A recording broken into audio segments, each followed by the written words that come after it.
Steamboat Valley, California. Sweet. All right. Well, I see we've got some people starting to join in with us tonight. Welcome, everyone. My name is Sarah Rupert, and I'm kind of your host. I'm going to wrangle our group that are here to speak tonight. I'm not going to be talking about waterfowl, but other people are. So it is my great pleasure to introduce our guests for this evening. I know you're expecting one, but we have a couple special guests that are joining us as well.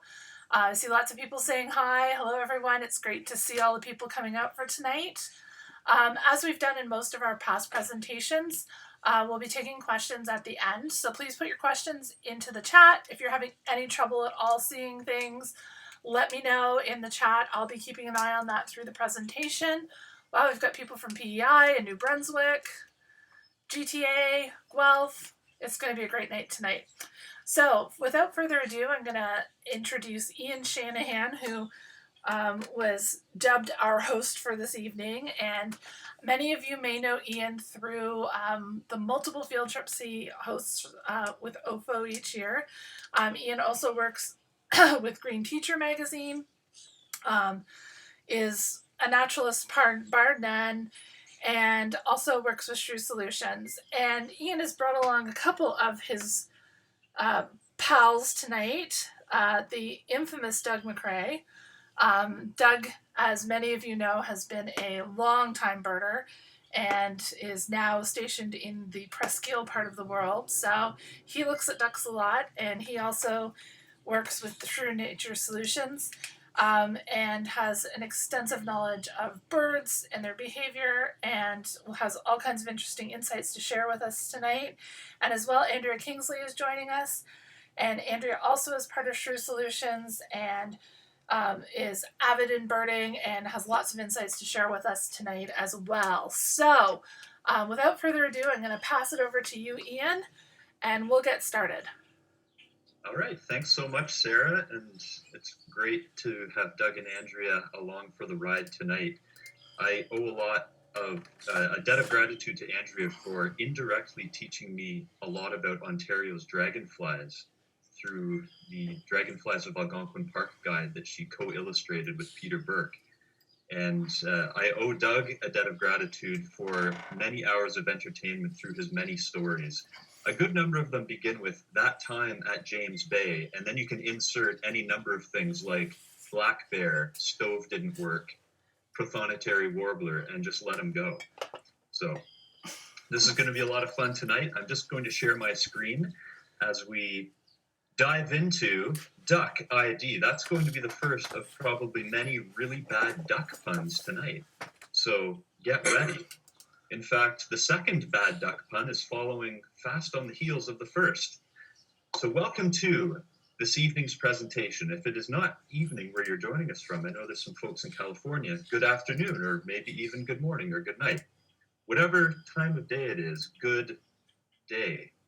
Welcome to Spring Duck ID and other fowl matters, where we will be diving into and digging into the finer points of the identification of ducks with a main focus on spring, although not 100%. We'll start with this fantastic image of a wood duck, and almost all of the pictures in this presentation were taken by Andrea. She got a new camera just in time for duck migration season here in southeastern Ontario. This is a great picture of a wood duck, and needless to say, one of the most beautiful species of waterfowl and probably the easiest to identify. However, this is kind of a misleading image, not because it misrepresents what wood ducks look like, male wood ducks at least, but because the duck viewing experience is not always so clear and so easy. This is a bit more realistic.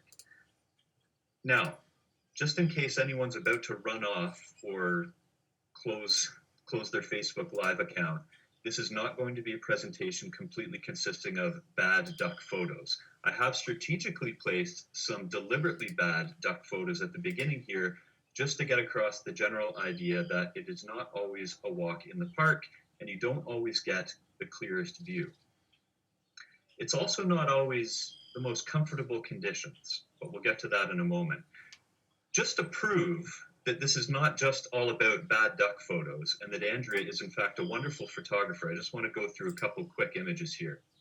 Trumpeter swan. Ian? Great picture. Sorry to break in. We're not seeing your screen. Oh, well, that's a problem. Let me try that again here. Just let me make sure that you should be able to. So. Okay. And I also said that because I thought it was my fault. I couldn't see it here. So try again. Okay. No, that's okay. I'll try that again here. Surf, and I was trying to see the wood duck hidden in the surf. And also, just we had a little spammer jump into our chat there, so please don't ever click on any links that aren't from OFO in the chat.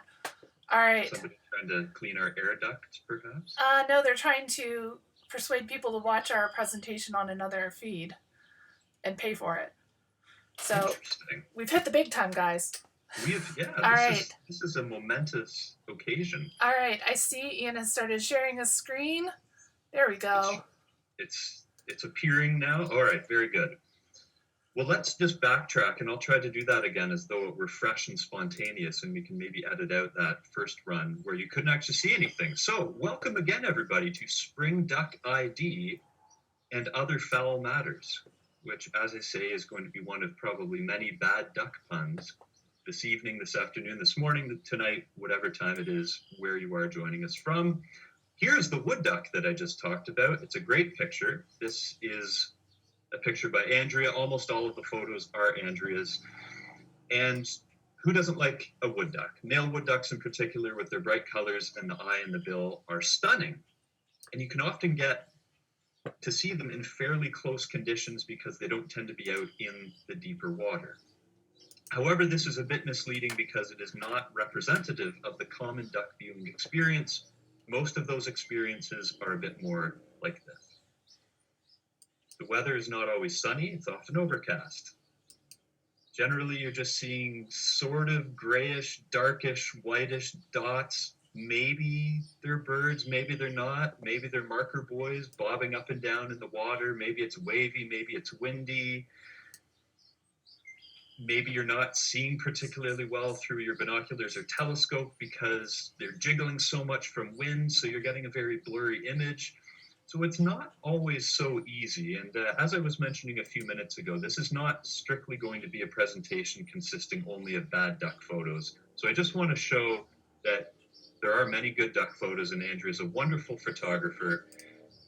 Trumpeter swan, great picture, beautiful light, wonderful composition. Look at that feather in the upper left there. Nice work, Andrea. Mallard, probably the most familiar duck. Another wonderful picture. You can see the reflection and the hint of the other duck in behind it. But again, these are a bit misleading because you don't always get the greatest views of ducks. And we're going to focus on when conditions are not always so nice and you've got lots of wind and waves and the ducks are bouncing in the waves. And even if it's warm out, you see weather reporters saying something like, today is mainly sunny with a daytime high of 15 degrees.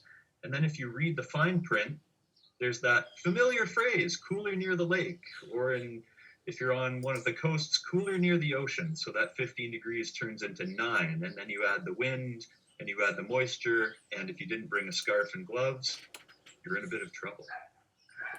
Those are the common conditions. So you're going to need lots of tools for identifying ducks, considering that the conditions are not always the most forgiving. So we're going to take a big picture approach to identifying and enjoying ducks. We're not just going to go from the beginning of the field guide section with waterfowl to the end and go species by species. We're going to look at it with a few different factors, such as habitat, really important cue even during migration. We're going to be looking at behavior, and there's a really interesting story that Andrea is going to tell related to this image. Sort of an extension of behavior, species associations. Which species are you likely to see close to one another, grouped together? Are they mixed? Are they somewhat separate? That can be a really useful indicator. Visual cues, of course. How much white is on the wings of these greater scaup? That's a really useful clue for identifying both species of scaup in general. And then, of course, season as well. Which are the ducks that you're likely to see earlier in the winter? Which ones are you likely to see later in the winter, earlier in the spring? Of course, this does differ depending on your geographic location, and I know we have folks joining us from many different time zones, latitudes, and perhaps even altitudes. But seasonality, wherever you are, is certainly an important factor. I've really been having a great time engaging in something known as sit spots, and they have many different names, magic spots, nature spots, but sit spots is the most typical name. And this has sort of been my go-to activity this winter, particularly with the pandemic, is trying to find a couple hours each weekend or each Saturday and Sunday and just sitting for like 3 or 4 hours in one spot and just observing the ducks. And it has mostly been ducks that we've been able to see based here on the North Shore of Lake Ontario by Presqu'île Provincial Park in southeastern Ontario. And I mentioned that Andrea's been getting lots of wonderful photographs. I'm not as much for the photos. This is my camera right here. It's very cheap, but it takes a little longer for my images to develop. And I do develop them on paper, so I'm pretty old school when it comes to that. I've really enjoyed, just as a hobby, just something fun to do, is sketching waterfowl. And in the process of doing that, I've been able to really observe some neat behaviors, neat species associations, and just really understand ducks a lot better. And then knowing that this presentation was coming up, I thought, well, this is going to work together really well, since I've been spending so many hours over the past 4 months just sitting and watching ducks. So we're going to start with sort of midwinter species in southern Ontario, at least along the Great Lakes. This is one of the common duck species that you can see in just about any big waterway through December, January, February, right up till now. So common goldeneye. I know this is a black and white photo, but as you will see, black and white is sometimes all you need, or at least the grayscale is sometimes all you need for identifying waterfowl. One of the great joys, if you're not freezing, and the key if you are engaging in a sit spot in January or February, is make sure you're in the sun, if there is sun, and if you're in the wind, forget about it. You might as well be sitting in the car. But if you're in the sun and out of the wind, even in January and February when it's -10, -20, there's lots of neat stuff to see in terms of the behavior of common goldeneyes. And this next statement here fits under the category of don't try this at home, but you can see in this image here, the central image, this male goldeneye has stretched its neck out. And in this image here, the goldeneye has in fact thrown its neck right back onto its back so that you're just seeing the underneath part of its bill. And they engage in these ridiculous antics, even fairly early in the winter. And again, don't try the throwing your head back thing at home, or else you might find yourself with a sore neck for a few days. But it seems to work for the goldeneyes, and they throw it right back. The tip of their head almost touches their tail. And as I say, they're engaging in this even at the end of January. I was able to see this. Now, there's a lot in the whole goldeneye story when it comes to the ID of goldeneyes, and a lot of that centers on the females, as is the case with most ducks, not so much with the swans and the geese, and we won't focus as much on swans and geese in this presentation, but with most of the ducks, the males in the breeding season have quite gaudy colors, and the females less so. Makes sense, the females are going to be sitting on a nest. The males need to attract a mate. Female goldeneyes certainly stand out a lot less than the males, but there are some really important features that you need to look at. With male or female goldeneyes, you really want to look at the shape of the head, particularly where is the highest point on the head. Let's do a little comparison here. This is a photograph that Andrea got fairly recently of an immature male Barrow's goldeneye, which is the less common of the two in southern Ontario. You can see these on both sides of the continent, east and west, Atlantic and Pacific, though the Barrow's goldeneye is more common in Eurasia. But just take a look at this image, this image where you see the high point of the head. It's very much pushed forward. And then compare that. This is a female common goldeneye, and the high point of the head is a little more in the center. It's not right in line with that tail patch around the base of the bill. And head shape, though it can change, is one of the most useful features for identifying the two Goldeneye species. Now, if you see breeding plumage or alternate plumage males of both, it's quite a bit easier. The shape of the white patch is a lot longer on the Barrow's Goldeneye. It's just a little circle. On the common Goldeneye, the Barrow's Goldeneye has a lot more dark on its back. But if you don't have those features, if you're not looking at alternate plumage males, the shape of the head is an extremely useful feature. Now, a lot of people with various species of diving ducks in particular look at the color of the head. And this can be useful. I don't want to say don't use this, but beware, because a minor turn of the head of the same individual bird in almost the same individual spot can make a huge difference. And a lot of you have probably seen this in other species like Scott and Buffleheads and even Mallards. Green, blue, purple, black can all be on the same bird, on the same part of the same bird's head. It's just a slight turn towards the sun or away from the sun that can make a big difference. So generally speaking, a common Goldeneye, adult male, greenish head. Barrow's Goldeneye, typically more on the purple side, but these are both common Goldeneyes, both the same common Goldeneye, and you can see green on the left, purple on the right. So it's not a 100% useful feature. Sticking with the same genus of ducks and another species that you can find in the Great Lakes fairly early in the winter, overwintering, is the Bufflehead. They're both, them and the two Goldeneyes are in the genus Bucephala.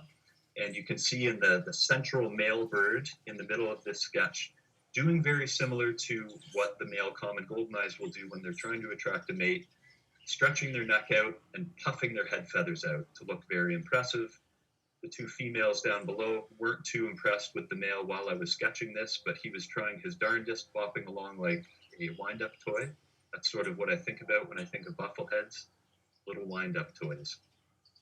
And just as I mentioned about the Goldeneyes, the head color on a Bufflehead can be useful. There's little that you're going to confuse a Bufflehead with, and if you do get to see a Bufflehead in direct sunlight, you might actually see multiple colors at once. And this is a great picture from Andrea. You can really see the range of colors when the sun directly hits a male Bufflehead's head. You've got the purple, you've got some blue, green, even a little yellow, orange in there. So that's just one of those neat little features to look out for. And there are still lots of Buffleheads around. They haven't moved through the Great Lakes just yet. A lot of them will stick around right through the spring. And that's something to keep an eye out for a bird that we maybe otherwise think of as black and white and just kind of common or whatever. They're really quite beautiful and quite colorful, and far from simply being a black and white species. Buffleheads, as I say, you will often see them in small congregations, in shallow water, often near the ice edge if there is still ice around where you are. And continuing with the theme of ducks that you can see right through the winter, we move to the Longtail Duck, which is perhaps the best known duck on the Great Lakes in the winter. This is an Arctic species that will stick around through the spring, but they are progressively moving their way north up into lakes in the Arctic. And it's your standard winter duck, black and white, very active. They start vocalizing very early. Lots of variation in plumage, especially in the females. For any that do stick around into May, you may see them turn into this beautiful alternate breeding plumage. So that's something to keep an eye out for, especially in the early part of May in the Great Lakes. And with the Longtail ducks, behavior is a really good indicator. And though there isn't much that you're likely to confuse with a Longtail duck, behavior can be not only such a useful tool for identification, but just an interesting entry point into the lives of the ducks. And I mentioned earlier, there's a bit of a story behind this picture, and I'm going to pass the virtual baton to Andrea. She took this picture and she witnessed this very interesting scene, and I'll let her sort of unfold exactly what was happening here. Hi, everyone. In this scene, there was 5 male longtail ducks and 1 female. out on the lake, there was probably 500 longtail ducks, but this group of 6 ducks decided to separate themselves from the main flock. And these males were very, very insistent on trying to get the female's attention. They were displaying and calling and trying to mate with her. She wasn't all that impressed with their intentions, and she was diving a lot of the time, and then she'd swim way off, and then the males would all go quiet, and they'd look around, and they'd wait. And as soon as they'd see her pop up again, they'd all start calling and displaying, and then they'd fly right over and jump and do it all over again. And that went on for probably 15 minutes, and then I left. But they were probably going longer than that. They just were very insistent. Why this group separated off, she could have stayed with the flock of hundreds of others, but she wanted their attention, I guess. I don't know. It was quite something to watch. And if you sit and watch ducks for any length of time, that's stuff you can see as well. You just have to take the time and watch your ducks. Very well said. Ian, can I jump in with something on that? Of course. One thing about longtail ducks that I find really interesting is here on the Great Lakes especially, we often get conditions where you get a lot of heat haze over the water, so you can see birds that are a kilometer or a kilometer and a half out, but you really can't make them out because they're shimmering. But longtail ducks, unlike any other duck I know, when they come in and land, it's as if when they're 1 second from touching the water, they get freaked out, don't know what to do, and they hit the water in a big crash, making a huge splash. And it's like they give up at the last second and just do that and hit the water. And it's diagnostic. So even though you can't see anything, you can see that crash landing, and that tells you they're longtails. So it's one of the few things a bird does that the worse the view is, you can actually tell what it is. Anyway, just throw that in. For sure. And, the heat haze is such a factor, even on sunny, cold days in the middle of the winter. And I had many moments sitting and sketching the longtail ducks and seeing that exact behavior and having trouble seeing detail because of the heat haze. So it's a very real struggle, but behavior clues can be so indicative of which species you're looking at, and of course sound as well. I'll try to do a really bad imitation of a longtail duck, but it's something like times like 200 or 2000, and it can be quite impressive. You hear the ice crinkling as that chorus of longtail ducks is happening. You can almost fall asleep, and then you realize it's minus 25 and you wake up immediately. So midwinter ducks, Goldeneye, Bufflehead, Longtail Duck. As winter progresses, you get a bit more into the scaup, and a few of the greater scaup are around right through the winter. They're also known as the big water bluebill, and you probably are also familiar with the fact that they're not the only scaup in town. There are, in fact, 2 scaup, and they do look quite similar, and when conditions are not favorable, they're incredibly difficult to identify. So we have 2 pages, the scaup pages. So we talked with, but on the top left, that is not a duck. That was a bald eagle that stayed for about 2 minutes and then left. And I couldn't finish it, but that's the way it goes. When you sit, things happen. So, scaup. A few differences. Greater scaup generally are in deeper waters. Lesser scaup generally are in shallow waters, but that's not 100%. Especially right now, I'm seeing a lot of mixed groups of scaup, especially in more shallow water, even in some marshy areas, often mixed in with redheads, and we'll talk about them very shortly. Another midwinter duck, Goldeneyes, we talked about the high point on the head. Well, that's a useful tip with scaup as well. On the left, with the greater scaup, if you look at the sleeping birds in particular, the high point on the head, again, is a little more forward, is a little more towards the center. And then on the right, look at the sleeping birds, the lesser scaup, the high point is farther back. And it's almost as though they have the slight indication of a little crest at the very back part of their crown. And identifying scaup overall is kind of a story of many subtleties, but the most consistent feature to look at is the shape of the head and where that high point is, especially on the lesser scaup. It's almost like a little crest at the back part of the crown. And you can even see in the bottom right of the lesser scaup images on the right, that little crown on the female. And I actually just sketched that only a few days ago. I really wanted to capture that image of the peak at the back of the crown. So that's the main identifying factor between the scaup, but there is more. This is a really useful one too. At the tip of each duck's bill, you'll see what's known as the nail. And if you compare that in the scaup, and especially right now where both species of scaup are often together, you can see that the amount of black surrounding the nail on a greater scaup spreads out more horizontally, whereas on the lesser scaup, it's much more central. And that's a really useful, consistent feature to look at. And if you've got the two of them side by side, take advantage of it. It's really neat to be able to see that subtle difference. You can even see it on this female here, this greater scaup. You can see it. It's almost like putting lipstick, and again, anthropomorphizing here, but imagine this duck were putting lipstick on the tip of the bill, and the car shook and it kind of smeared all over. That's kind of the general vibe that you get with greater scaup, both males and females, and of course the head shape as well. You don't see that sort of peaked crest look on the back part of this female greater scaup's head as you would with a female lesser scaup. And this is an image from earlier in the presentation, the amount of white on the wing in flying birds. Now this feature is not 100% because there is a bit of overlap, but you can see especially on the front bird on the far left, the white stripe pretty well stretches across all of the flight feathers, the secondaries and the primaries. The primaries are the ones at the tip, kind of like the fingers. Some greater scaup don't have that much white. It's limited to the secondaries. Some lesser scaup have it a little bit more than just the secondaries, kind of the upper arm. But generally speaking, the average is that the greater scaup have the white almost the whole way across, and the lesser scaup have it just on the upper arm. If you're only seeing one individual, not so useful.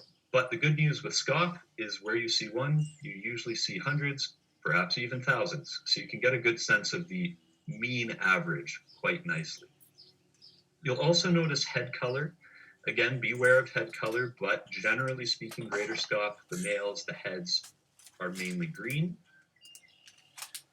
Whereas in the lesser scaup, mainly purple. And this is a really nice comparison. The lesser scaup at the top, you can certainly see the purple sheen on the head, and the greater scaup in the bottom, the greenish sheen on the head. So as I say, it's a series of subtle characteristics in identifying the scaup, but head shape, as you can also see in these images, is a really, really useful indicator. And there are still lots of scaup around the Great Lakes right now, both species, lots of opportunities for direct comparisons.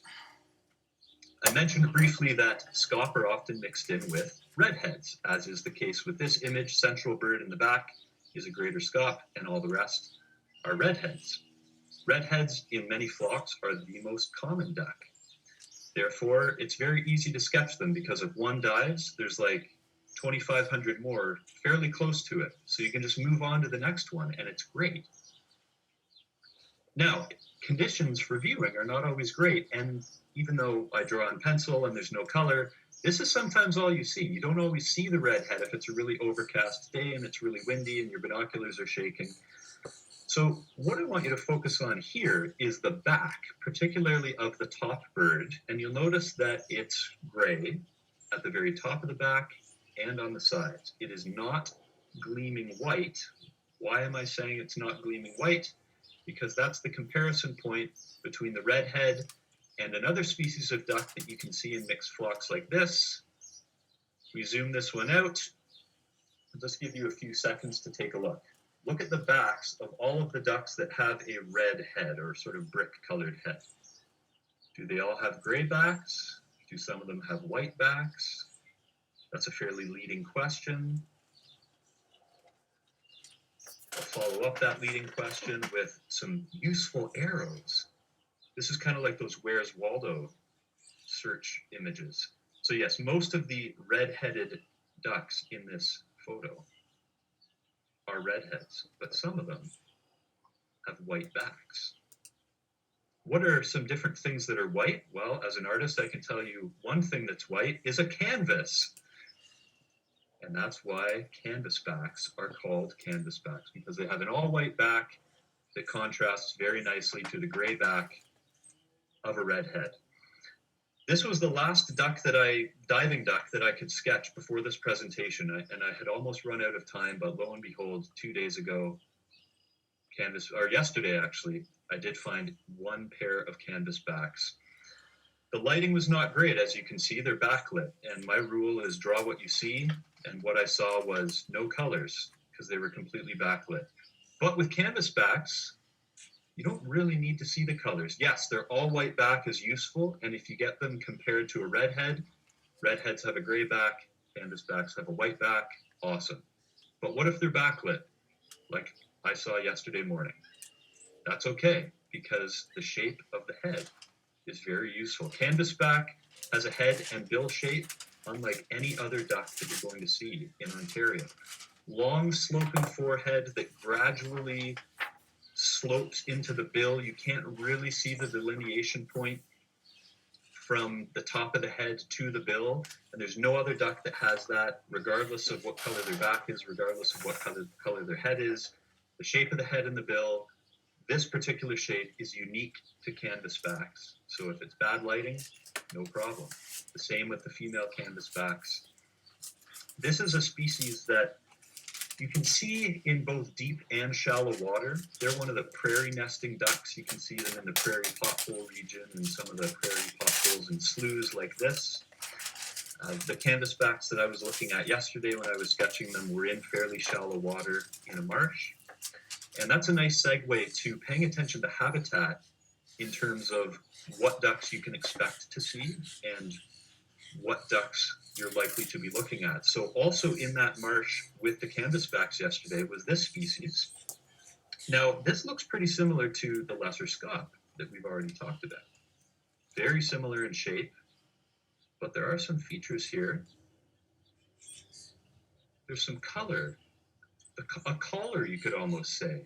You could almost say in Latin, colaris, which just so happens to be the Latin species name for, drumroll, ring-necked duck, which, if you're in southern Ontario, perhaps the most common duck right now, and they will linger until the end of the month, a little bit into May, before they head up farther north into Canadian Shield territory to nest.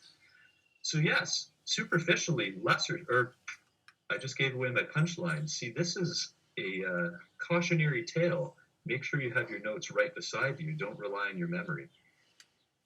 Ring-necked ducks look a lot like the punchline lesser scaup.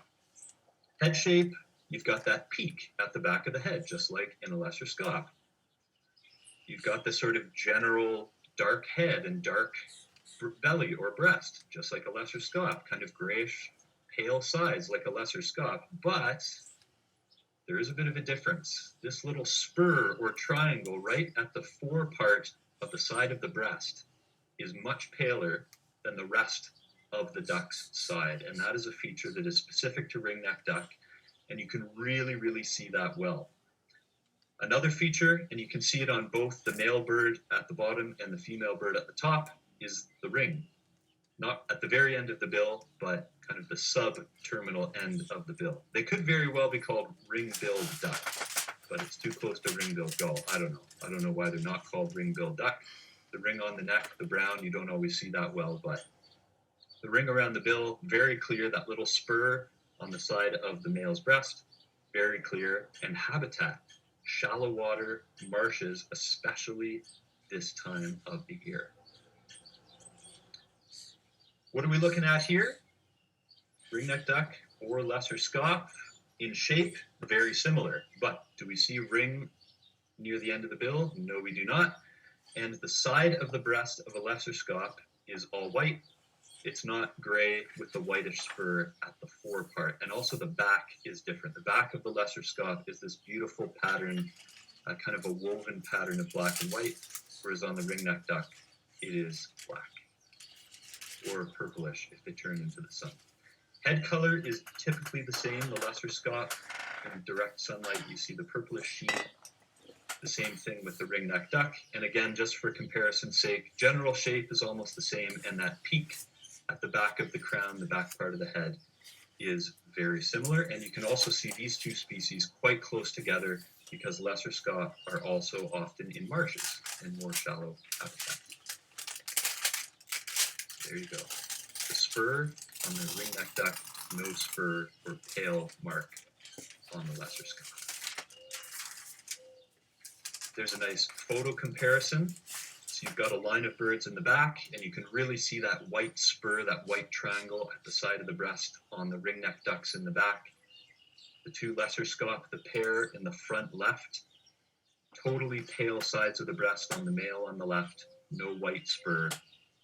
And also you can see on the ringneck ducks, both males and females, the white ring on the subterminal end of the bill, whereas the lesser scaup do not have that. Obviously, you can't see the female lesser scaup's bill there in the front, but you can see on the male there is no white ring. And there again, shallow water habitat, a marshy area, some cattails in the back. So a pretty typical scene this time of the year on the lower Great Lakes, where we are based. Sorry, can I jump in for just a second? One of the things I find useful, a number of years ago, I got to work in Finland for a couple of months, where tufted ducks are really common. And in a way, I think when we're having trouble with these things in a silhouette situation, it really is a gradation, like greater scaup being round-headed, lesser peaked, ringneck, more peaked, tufted, yet more peaked. It's almost like a climb. And you can get birds that are tricky. One of the feature I just thought I'd mention from working in the north, female scaup, greater scaup, as they start to wear in the plumage, they get a really pale auricular patch developing, which lessers do not. And sometimes here on the Great Lakes, you'll get birds summering outside of the breeding range. And that's one of the, I find for females, one of the best ways to identify them if you're having trouble with the head shape, which sometimes you are if they get ratty in molt, is that auricular patch, which isn't in a lot of material, but it written material, but it really works. Anyway, this is the benefit of working with Doug. You could basically just put any geographic location and any bird family in a hat, shake it around and pull it out, and you're like, all right, Finland, ducks, let them go. And he's got some really insightful anecdote and usually an interesting story behind it. So thank you. I make it all up. Yeah, no one would know the difference, right? So continuing on talking about shallow water species, particularly this time of the year, getting back buffleheads, especially right now, you're seeing a lot of them in shallow water. Again, look at the beautiful color on the head there, just a great image again by Andrea. And one that has kind of a superficial similarity to buffleheads that you also find in shallow marshy areas is this one on the right. And we haven't talked about any of the Mergansers yet, the fish-eating ducks that are also known as sawbills. If you look at a Merganser's bill close up, they do have little serrated edges like the edges of a saw, which help them catch fish. And if you sit and watch Mergansers for an appreciable amount of time, you can actually start to identify the fish, which is really fun. I've really gotten into fish watching recently and identifying fish just as they are about to breathe their last breath before they go into the stomach of a fish. Actually, when I say that out loud, that sounds incredibly creepy, but it's very interesting. So I did have a moment recently where I got to watch the hooded Mergansers and all their bizarre antics of eating fish, and I was able to identify yellow perch and pumpkin seed in this particular lagoon where I was watching them at Presqu'île Park. And one of the just most unbelievable things about hooded Mergansers is how much their head shape changes. So you look at sort of the biggest sketch there with the crest of the male raised, and it looks like their head is giant. And then just below that, you can see the bird in profile with the crest lowered. And it's like a totally different bird. And the one just beside it, kind of on a 45-degree angle, they almost look like one of those cone heads. Like I'm showing my age, the Conehead movie with Dan Aykroyd. But they're just watching the head shape differences over a period of time with hooded Mergansers, plus the fish that they're eating, plus their antics in courting, is amazing. And you can see the female in the upper right was sleeping. She was not impressed with the courtship antics of the males. But again, sit and watch, and you're going to see amazing, amazing things. There you can see the hooded Mergansers again with a bit of color. They have that beautiful reddish brown chestnut color along the side, which you can really see in flight as well, which is a useful field mark. And again, the head shape, these two individual birds, totally different shaped heads, just from feathers, just raising and lowering the feathers. And continuing with this theme of shallow water ducks, one of my personal favorites is the Ruddy Duck. They're not particularly common in southern Ontario, southeastern Ontario, where we are based, but they're one of the most readily identifiable ducks. On one hand, because they're often asleep. When I was sketching this, they were not asleep, they were diving a lot, which was actually getting quite annoying because I couldn't get any momentum in the sketch, but they eventually did, true to form, go to sleep.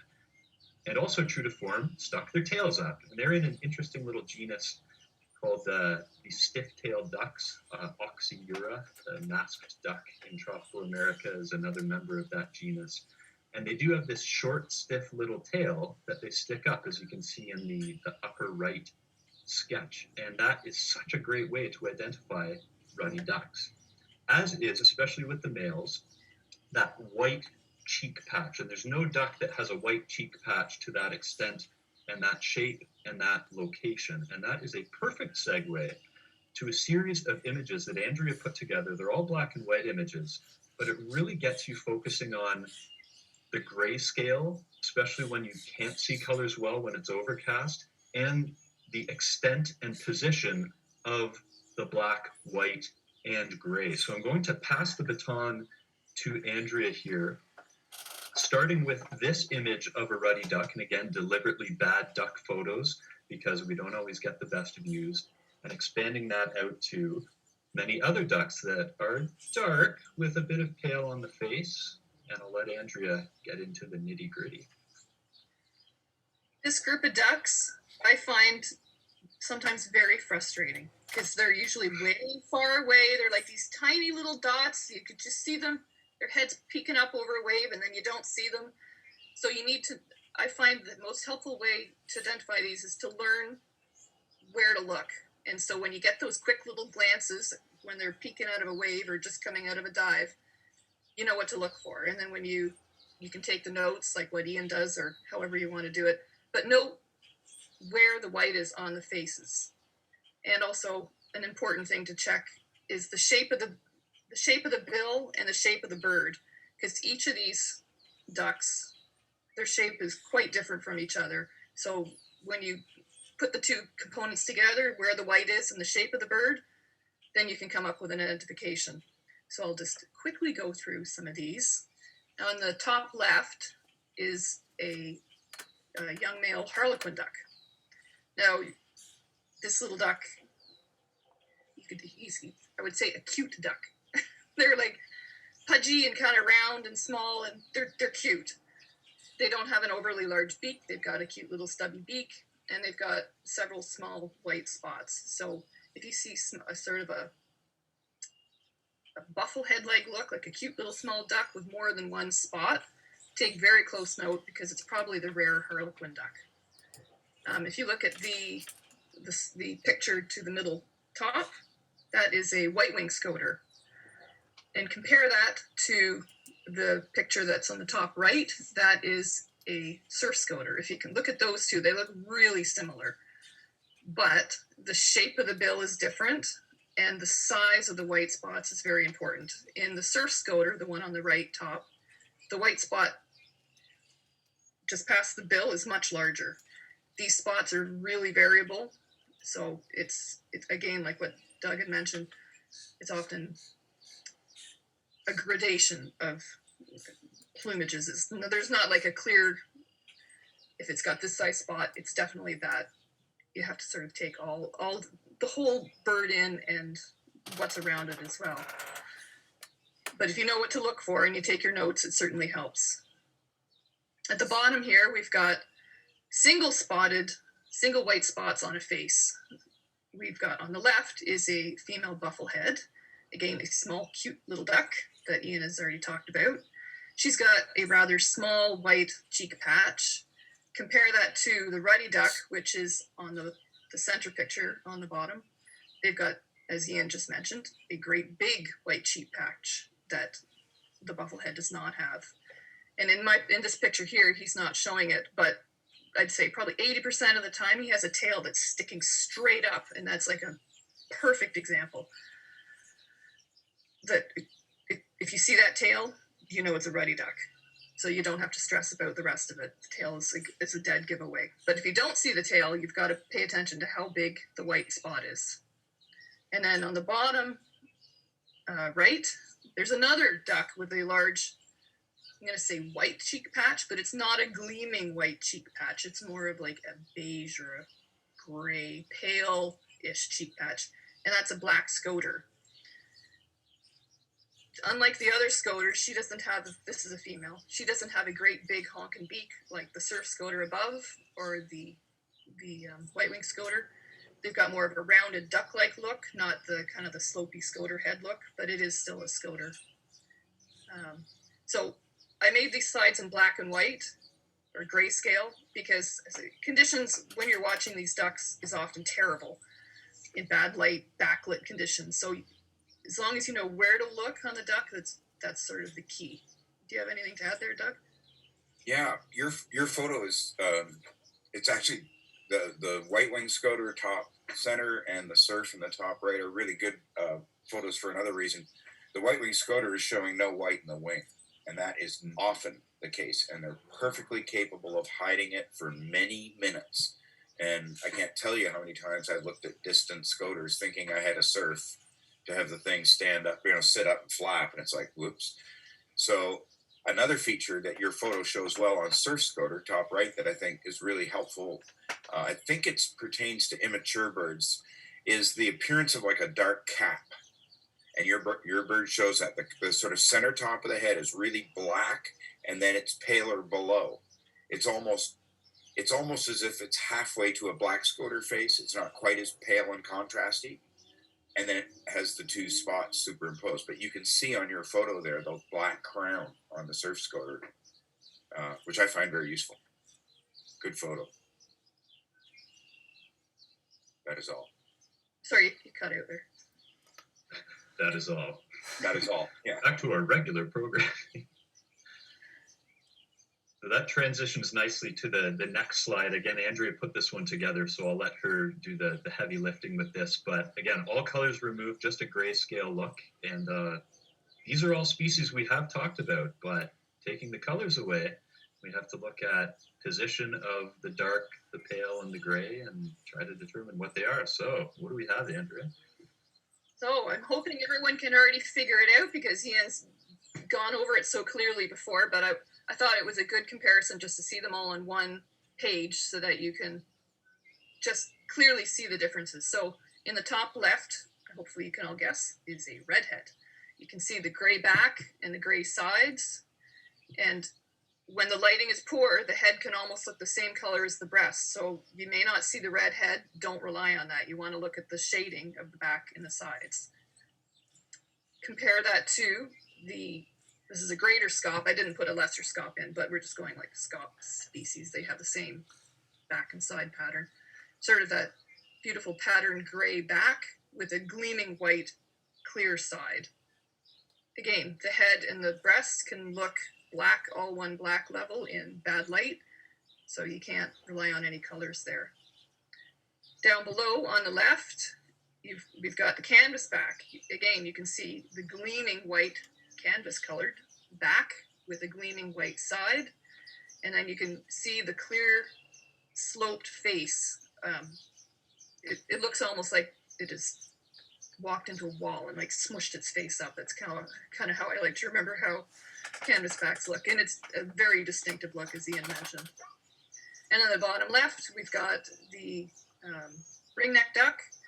And again, you can clearly see in any light that gleaming white spur, and the back is black. So if you see a black-backed diving duck like this with a spur, then it's very easily a ringneck duck. So always take note of where the light and the dark is on these ducks, no matter what the lighting is, and you should be able to identify them. So what do we have here then? Take it away. Doug can take that over if you'd like. Okay, on the left side is ringneck, showing that white spur and the really prominently marked bill. And Ian's right, it should have been called ring-billed duck. Be a much better name. You can barely see the brown collar that it's named for. top right arrowed bird is redhead, also with a fairly fancy built-in pattern, and the gray back, gray sides, black chest. Now I'm going to do something on the bottom right bird. 20 years ago, 30 years ago, I would have put a name to that with confidence. I'm not as confident these days, so I'm going to do the somewhat easy way out and say that is a Scop Spa. With that view, I'm not confident of calling that a lesser or a greater. It's one of the two. White side tells me it's a Scop with the sort of lighter gray back, all the little vermiculations. A general rule, I find greater Scops typically show whiter sides than lessers, but there are lots of white-sided lessers out there and some dingy gray. I'd say the Scop that's just above it, between the redhead, that looks like a greater Scop. It looks very broad build, round-headed, solid-looking. I suspect the preening bird is greater, but I couldn't be sure. Do you know, Andrea? No.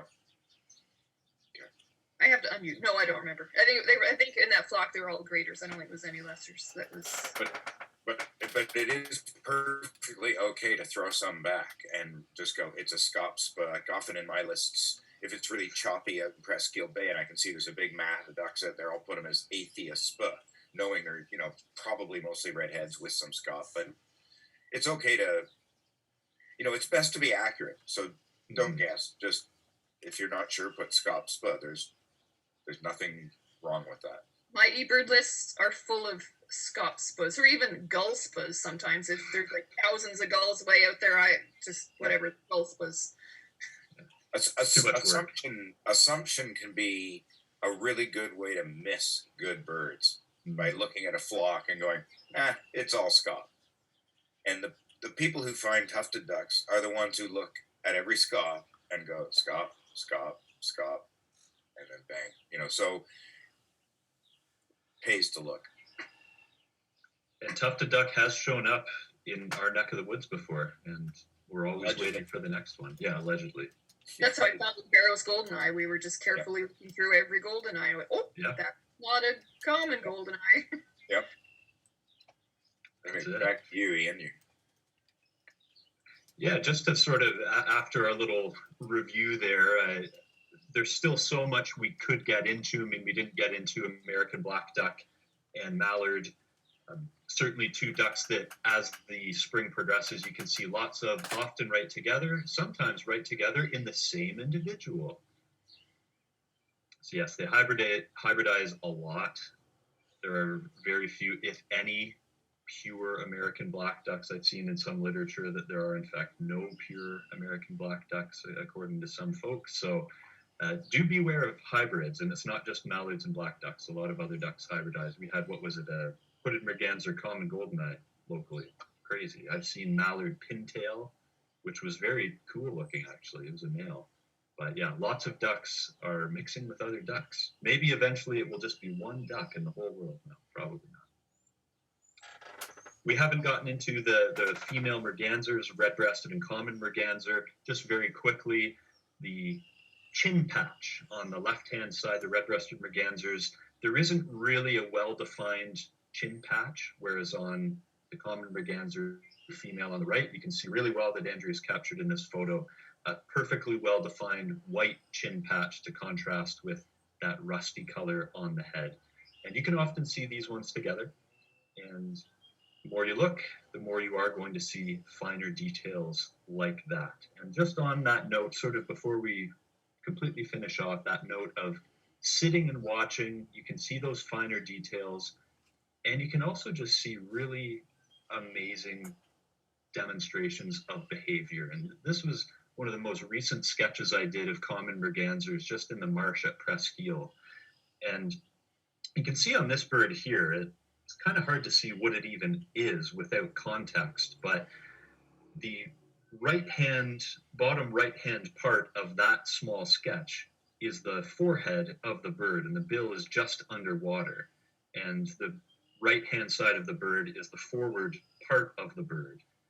And in many years of looking at ducks and looking at common Mergansers, I hadn't really paid attention to how they hunt. I knew that they ate fish and I'd seen them eat fish, but without sitting and watching for 3 or 4 hours as I did this afternoon, I wouldn't have had the opportunity to really get a sense of how they go about catching fish. And what common mergansers do, as I observed multiple times in this 3 or 4 hours, is they just put the forepart of their head under the water, as you can see in that sketch. And they cruise along at a pretty quick speed, at fish speed, and then they just very suddenly will dive. So you'll see them cruising, and then they just dive down immediately. And then they come back up, usually with a perch or a sunfish, and they throw it back, and then they continue. And it was the male and the female doing this essentially in tandem.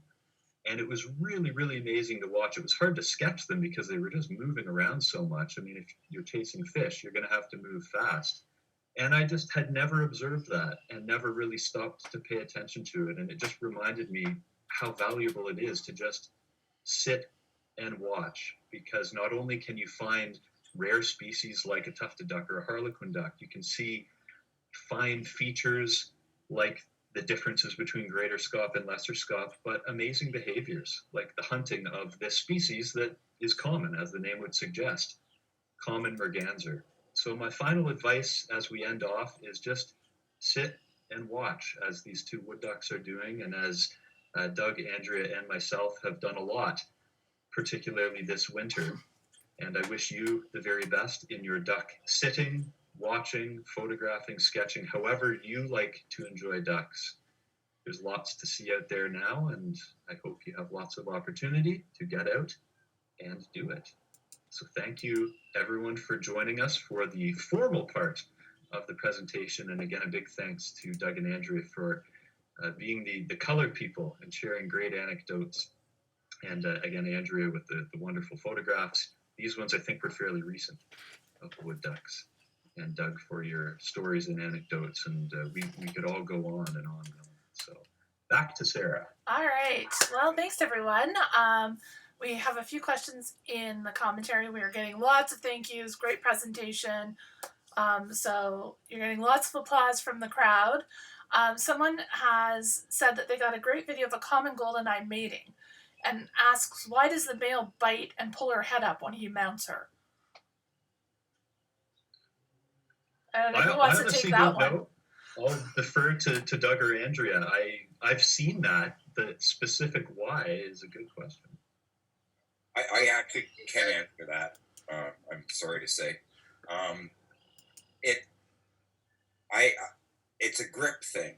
It's when a bird copulates, you have the female below, the male above, and to copulate they have to do that, and it's very rapid.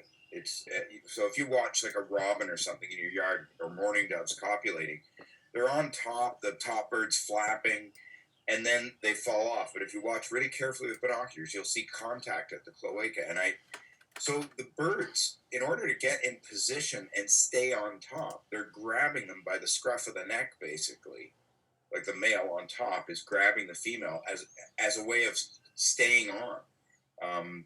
I have quail as a hobby, and they're doing that all the time. And the females are often defeathered on the back of their head because they're gripped so much. So it's all about grip. All right. Well, thanks, Doug. We should have known you'd know the answer to that question. We also have somebody who's asking for a recommendation for waterfowl identification flight in flight. They referenced that older guide from Ducks Unlimited. How many people remember that one? I have it scanned, and I've used it at work quite a bit. Any recommendations for a newer resource out there? I mean, Sibley's great, the Sibley guides, just because they show, all the birds are pointed in the same direction, and you've got upper wing, lower wing, multiple ages. National Geographic's good because you've got two-page spreads of ducks in flight. I believe there are 2, maybe 3 of those. It doesn't cover all the ages, but that's useful. Did Ducks Unlimited have a poster as well of all the ducks in flight that was just called Ducks in Flight? I think there was the poster. Ducks at a distance. Ducks in a Distance, yeah, I seem to remember that. I still have that somewhere. I think I think Canadian Wildlife Service was behind that too, and it came out initially in the '60s and stuff. But I have a poster of it in my basement. Yeah. Canadian Tire put that out. Yeah. Yes. I'm almost wondering too if there, you know how there's the warblers at a glance, the folding sheets. I think there's a duck one too. So it might be worth getting in touch with your local nature store to see what they have. The Sibley app's also great because you can do side-by-side comparisons when you're on your phone. And so you can like compare greater and lesser scaup and flight if you want to, or some of those other things. Someone's asking where they can buy these duck guides. Anywhere that sells nature books is a good spot to look for them. And Chris Early also has a really nice beginner guide for duck identification as well. And so if you're just starting out, that's another one that could be a very useful guide, and you should be able to find that in just about any bookstore. And you know, if you want to go to your local bookstore, just ask and they can order it for you too. Yeah. Someone's asking about, I recommend for IDing female ducks. I think all of those resources the same place for females too, right? Yeah, Chris Early's book is great for that. Guides have come a long way. I mean, they're where they're supposed to be. Yeah. I agree. All right. We'll just see if there's any more questions rolling in. Everyone said how helpful this has been. And people really loved your illustrations, Ian, including me. It's fun. Well, ducks are good subjects because, you know, it's not like, you know, you're trying to sketch like one hummingbird and then it pieces out. It's like, oh, there's like 2,000 redheads right there. All right, great. And they're sitting and there's no branches in the way and they're often asleep, which is great. I love sketching sleeping birds. Probably too much. It's too easy. Yeah, they definitely are one of the less challenging ones to sketch in the field. Sparrows are hard. Yeah. I love sketching them in the field, but they're hard. So and warblers. Oh. Yeah. I always like it though when you get a nice flock of sparrows, so at least you'll get a bunch of head positions that you can make into something. So all right, so there's some good recommendations for bookstores coming up in the chat. So if anyone wants to scroll through that, you can see that. I think we're going to wrap it up for this evening. It's just past 8. I want to thank Ian, Andrea, and Doug again for coming out tonight. I really appreciate it, and OFO really appreciates it, and I know everyone who's this. Somebody wants to know where you can see this presentation again. So if you're on Facebook, it'll be up on a recording on Facebook, and we'll be editing and getting it up on our YouTube page in the next few days. So there's going to be lots of spots where you can see it. And someone has posted the PDF of Ducks at a Distance online.